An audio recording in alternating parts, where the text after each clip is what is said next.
Hey, y'all, it's Letitia with Lighten Up with Letitia, and we're here for our next recap of Tyler Perry's Beauty in Black. This is episodes 5 and 6, and let's jump right on in. Episode 5 is titled Hunter's Prey. So we are back at the mansion. Kimmy's wheels are still spinning, and basically everybody is like, what are you doing? Horace is asking, where are you going? And then all of a sudden we see Angel, who they are shocked to see, which is why they were running away. But finally, they get Kimmy to settle down, get her feet off of the brake, or get her feet off of the gas, and get out of the car. Horace is like, I need to go lay down. So they try to get him in the house. They're like, get out of the car, get in the house. Okay, now when they get inside, and of course, Angel is completely marveled at everything in the home. And they are all surprised again that Angel is actually alive. And they're also surprised by the fact that Horace is at home and not at the hospital. So he tells them that he's going to be leaving for Italy in the morning. Now, they were leaving because they really thought that he was going to do something to them, even after all the things that he's done for them. But anyway, Horace confronted her about taking $1 million out of the account. Remember, Kimmy did. And still, he was very upset that she still does not trust him. So he decided he went to bed. And they're trying to talk to Kimmy. And she's like, I need a break. I can't deal with this. After she's already just told Horace, listen, you got to give me some time. She is still not grasping the idea that she is living in the lap of luxury right now, whatever. So she's going to take a little time. All of them are going to take some time to get used to this. But I'm like, Kimmy gonna need to get it together because she has a job to do. Now, Angel is still trying to figure out like what is going on, what's the stuff that I missed, and Rain is still determined to go to the club. So James the butler comes to get Angel, tells him where his room is. Now, Roy is sitting at home and he gets a call from his mama, Olivia. And she, in her drunken stage, is still talking about the fact that Mallory is sleeping with Varney. And he's like, Mom, she's not sleeping with Varney. He's not, because I know he's sleeping with Charles. And she's like, what? He was like, now get off my phone. And he hung up on her, child. So speaking of Mallory and Varney, he drops her off at home. And she goes to tell him that, why are you trying to go all the way back to Chicago? Just go down to Charles's house. And he's talking about, no, I don't want anybody to see my car and all that kind of stuff. She's like, just go down to Charles's house. When she finally gets in the house, Roy, of course, wants to know where she's been, told her about his mama's call, and Mallory confirmed that she was indeed drunk. Now, he mentioned that Olivia used to stay drunk when he was younger, and so he's thinking that maybe she just went back to her old ways. So we see a little glimpse of Roy's childhood and a very human moment for him. So Mallory goes to go take a shower, and all of a sudden Roy is feeling frisky for his wife. Now, normally they cannot stand each other, but he was really following after her, thinking like, okay, you gonna let me take a shower with you? She was like, no. And he kept pushing for it. She was like, okay, well, you can watch. But what's the big deal? I mean, it's not like you're going to do anything. You still going to be a little wet willy. Again, Mallory will just say anything. Anyway, he goes back to the couch, sniffs on that stuff, and then calls one of his 304s. Now, moving on.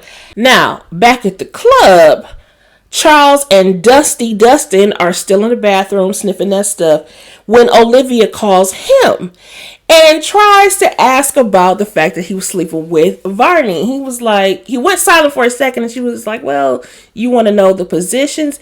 And she was like, what? You sleeping with Varney? That's a big jigger.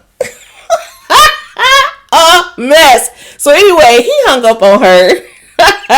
And then decided to go ahead and take Dustin home. Now, Angel is getting acquainted with his room when Kimmy walks in and admitted to him that she married Horace, and that she did so because he hated his sons. He wants her to run the company. He doesn't want his sons or his family members to get these extra shares. So in disbelief, he's like, oh, so this is all yours and this is what I missed. And so we're out from under Jules, and he's very excited and in disbelief, but yes, they are indeed out from under Jules now. Then James came to get Kimmy for Horace, and Horace reiterated that he wanted Kimmy to trust him. And he was like, if you want to leave, you can just leave. I'm not holding you. You can do whatever you want. Plus, everything is yours. And if when I'm gone, everything will be yours. Do you want Roy to have it? And of course, she's like, no. He's like, think about all the things that he did to you. Do you want him to have it? And she's like, no. He said, okay, well then you don't need to get yourself together. You're going to need to learn how to trust me. You're going to need to hold it together. You need to, he said, I chose you because you're smart and you're ruthless and you're calculating. Now, wrap up all this distrust and come on with it. And then they go to talk about Sylvie and how Horace was saying that she needed to go because while Angel, Rain, and Kimmy, of course, were included in his will, Sylvie is still part of an addendum that was not completed yet.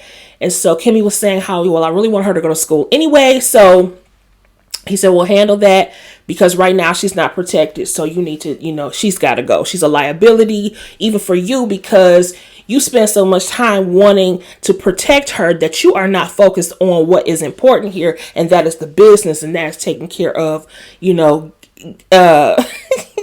it to his family. Okay.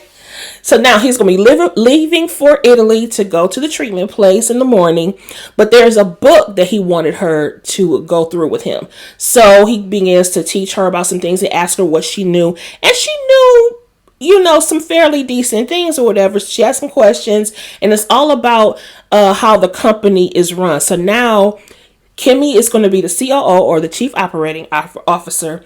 And she has equal shares to him. And it looks like she's a pretty quick study. So I can't wait to see what she's going to do in the boardroom. Now, at the club, Rain and Alex arrive, and she goes straight to the back. She's greeted and complimented by Felicia. And she did a little small talk, but she was basically like, girl, where Dega at? Okay. And so Felicia mentioned that Shake Shake was trying to take Body's place, and he was back there trying to convince some new girl to go and get her BBL done by Dega. And so somehow the conversation came up about Body, and Felicia was saying that she was, unalive. But Ryan was like, nah, she ain't unalive. She's in the hospital. And Felicia was like, wait a minute. Nah, girl, she alive. Well, if she ain't, her family show is scammers because they doing a whole GoFundMe on how to bury her. And I'm like, oh, okay. So maybe that does confirm that Body is indeed gone because there's been some confusion. Now, we haven't seen her. Now, I think TP likes to keep us confused on some things, whatever, because then we can bring back up a character just like a soap opera would. But anyway, so then we go to the fact that Shake Shake is trying to convince Young Thing to get a BBL, and Rain is egging her on as well. Said, yeah, I'll be there to help you. Now, I'll support you and go whatever. Just let me know where y'all gonna be. So of course she gives her the information. They exchange contact information, and Rain tells her, don't tell Dagger that I'm coming, but I'll meet you there.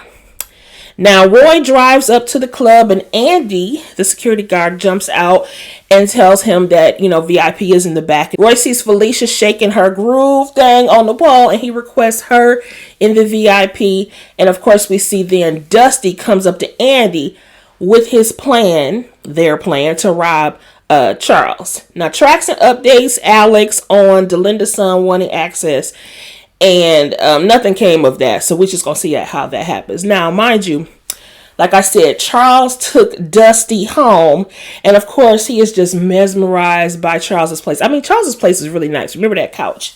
Beautiful place. So Varney emerges from upstairs just out of nowhere. Remember, Mallory told him to go ahead down to Charles's house. And of course, Charles is like, why are you here? And Charles wants him out. They get to arguing. He sent Dusty in his room, and they're out there arguing while Dustin is in there casing the joint and sending pictures to Andy because, they're setting up this plan. Now, Dusty entices Charles with that little Colombian powder, and then they do what they do, and then Varney is still sitting out there drinking. He is such a buster for Charles. Rain says she is ready to go, but she needs to make a stop. And of course, they stop at the You Can Stay Here hotel or motel, and Rain is all upset all over again. Now, Alex is trying to calm her down, trying to get her to reconsider this situation, but she is laser focused on getting Daga. So they see 4 folks arrive. It was Daga, Chase, Young Thing, and Shake Shake. And so she goes to pull out her blicky or whatever. Alex is like, yeah, that's cute and everything, but you really gonna need something a little bit different. So he pulls out the silencer and he follows her to the door. Now inside, they are trying to convince Young Thing to calm down and trying to convince her that Dagger did a good job on her body, Shake Shake's body, on Body's body, of course. And then she was like, yeah, you just seen Rain today, which perked up Daga's thoughts, or her ears like, what? Y'all seen Rain? Where y'all seen Rain at? And then all of a sudden, knock on the door. And Daga was like, what the? It's Rain. Open up the door. And that was the end of episode 5. So then episode 6 is called The Enemy of My Enemy. And we picked right on up at that knock at the door. Rain was like, it's Rain. Open up the door. So Daga gets her blicky and tells Chase to open up the door. Rain and Alex come in. That's when we find out, Rain starts to ask this young girl what her name is. She says Young Thing, but her real name is Adeline. She's 18 years old. So Rain, in my opinion, started talking a little bit too much, because they were asking like who Alex was and that sort of thing. Oh, you got a driver? I thought you worked at the club.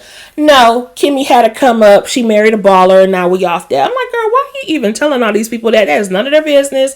And you need to move like a G, baby, in silence. Moving on. So she confronted Daga about her botched booty job and the fact that it looks like death without clothes on and all of the stuff that she has to hold herself together. So they get to arguing and everything, and the next thing you know, they get to fighting. And although Rain got a couple of 1-2 punches on Daga when she first started, child, Daga was beating her ass, okay? Beating her down. And I don't know why she didn't think that was going to be the case, because Daga is a big bitch, you know what I'm saying? Like, girl, she was really beating her down, throwing her across the room, flying. She was flying everywhere. And Alex was I was like, you ain't gonna help her, Then finally, Daga got Rain down on the ground and she pulled her blicky out on him.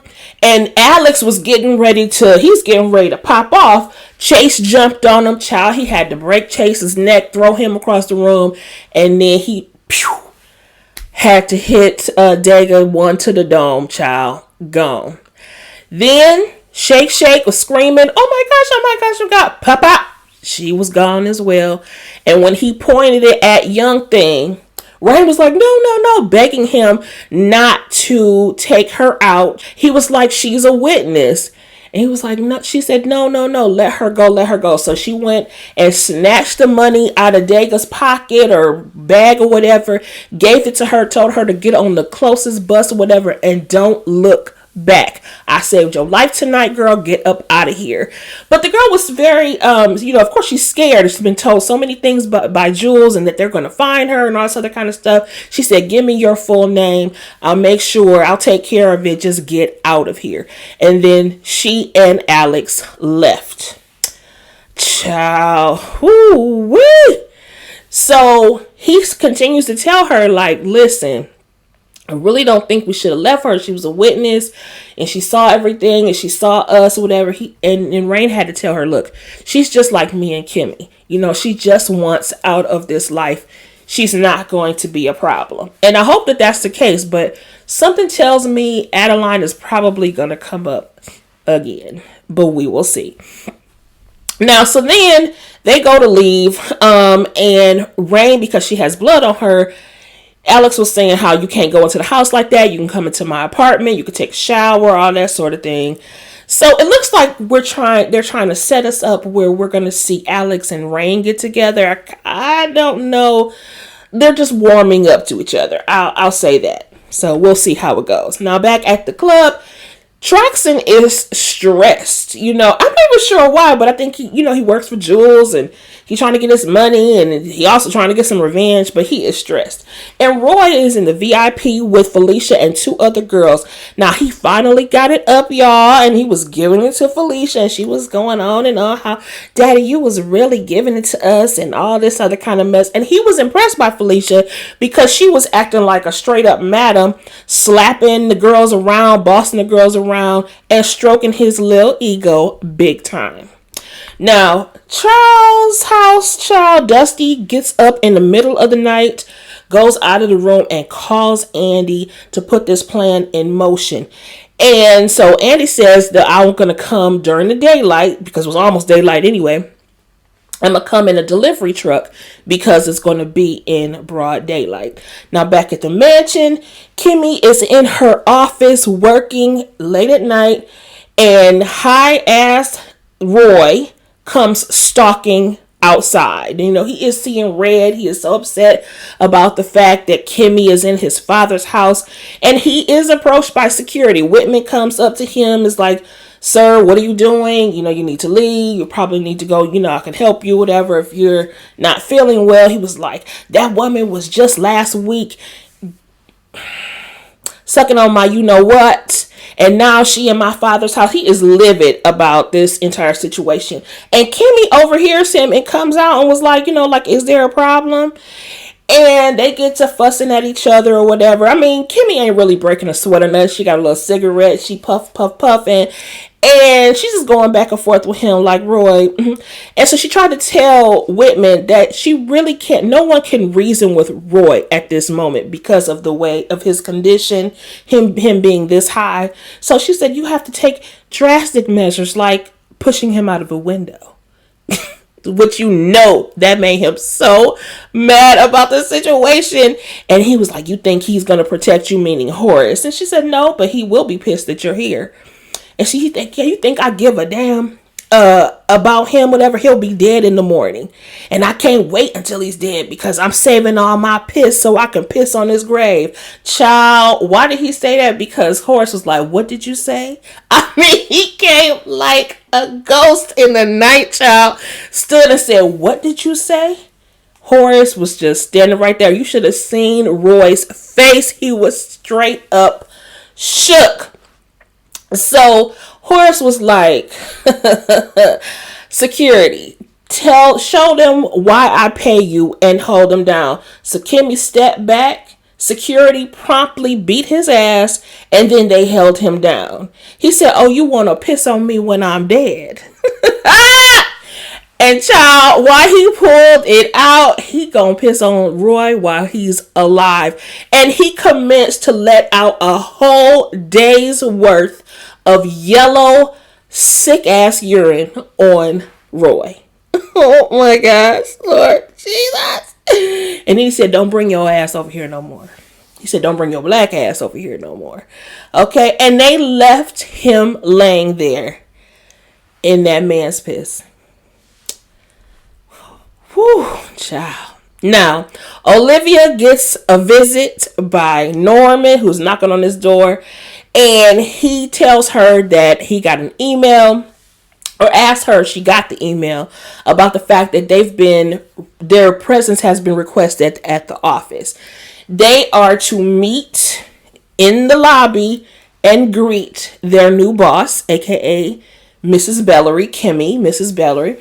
And on her first day, because she's going to be coming into the office, and if they do not show up, there will be fines.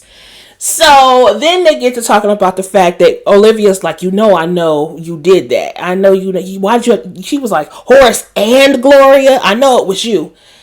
And then he retorts with, well, why did you ask my accountant for some money? Are you gambling again? Let me help you. But she was like, you know exactly what it is. He said, yeah, I know exactly what it is. You owe $1 million somewhere. Child.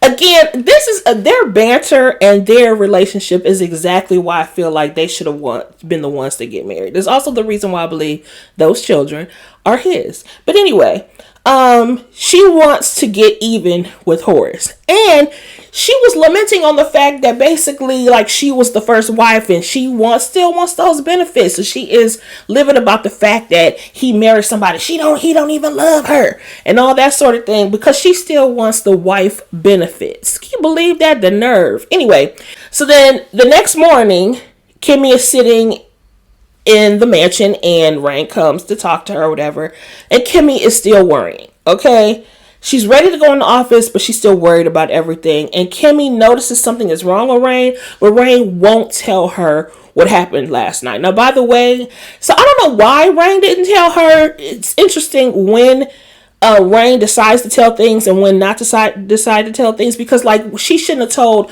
Kimmy that Angel was there, which they thought Angel was gone, over the phone. But then now she chooses to not tell Kimmy all the things that transpired last night with her and Alex and Dega and Shake and everything. She didn't tell her what was going on.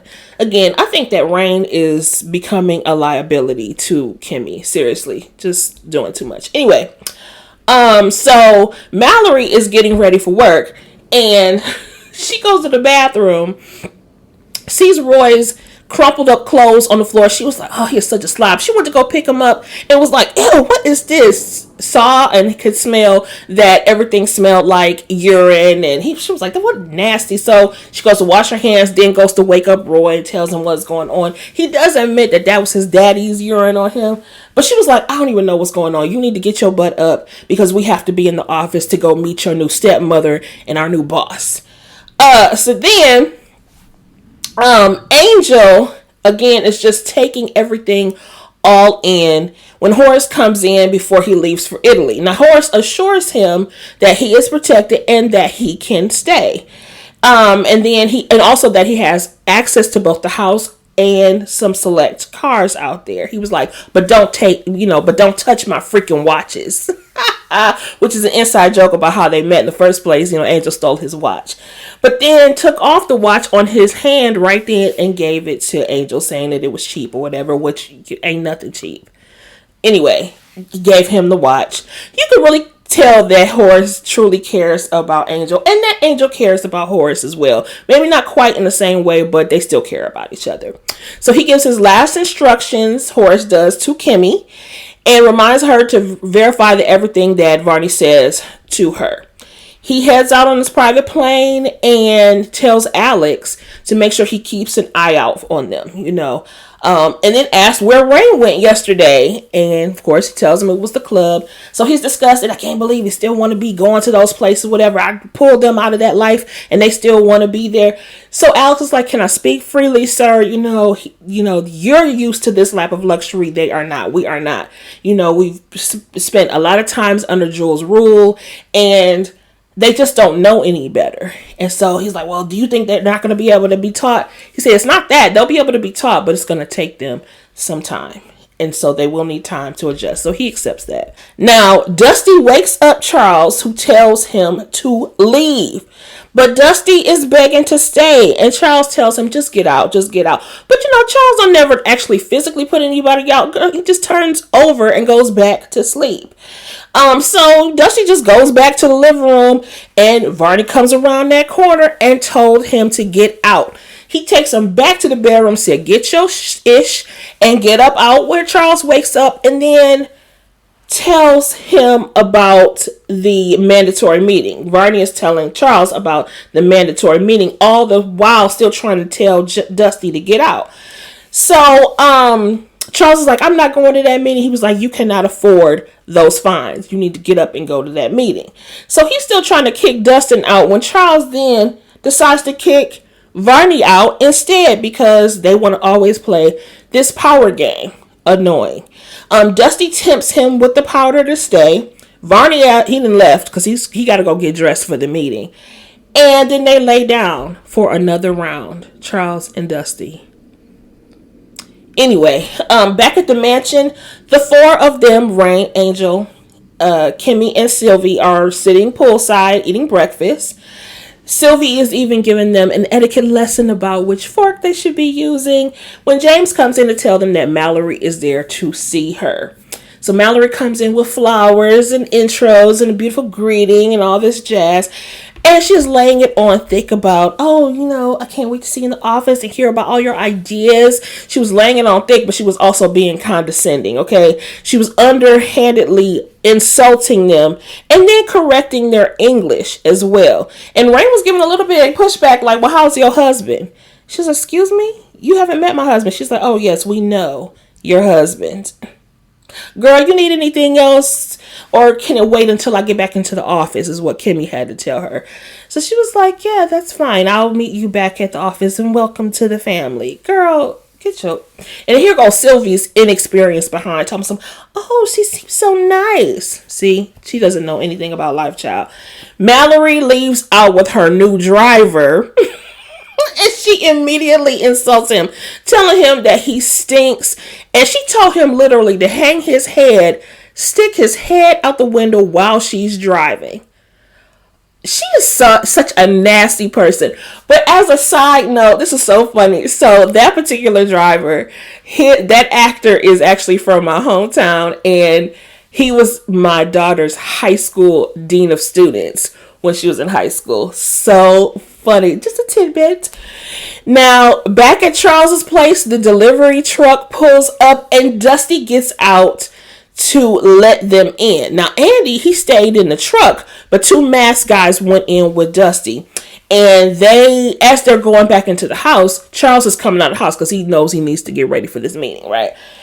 And they demand to know where the safe is. Charles starts to running. They chase him. Then they get to fighting and everything. Now listen, Charles a little dude, but he ain't no punk. He was rushing them like he was a full-on football player. He was knocking them out. They was knocking him. They did hold him a couple times, but he was throwing them bows. You hear me? Rushing him and everything. They did hem him up, and he was able to get away. He fell into the back of the couch and then pulled out a blicky from some compartment on his table next to him, and he lit their asses up. Do you hear me? And then gave an extra 3 to 4 shots in Dusty's already unalived behind.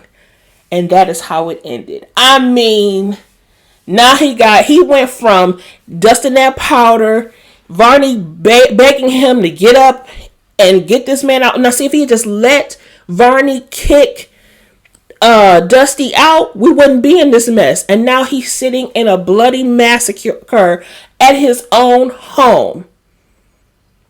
And now we have to see what happens in the last 2 episodes. So if you made it this far, I really appreciate you. And don't forget to like, share, comment, and subscribe. And until next time, holla!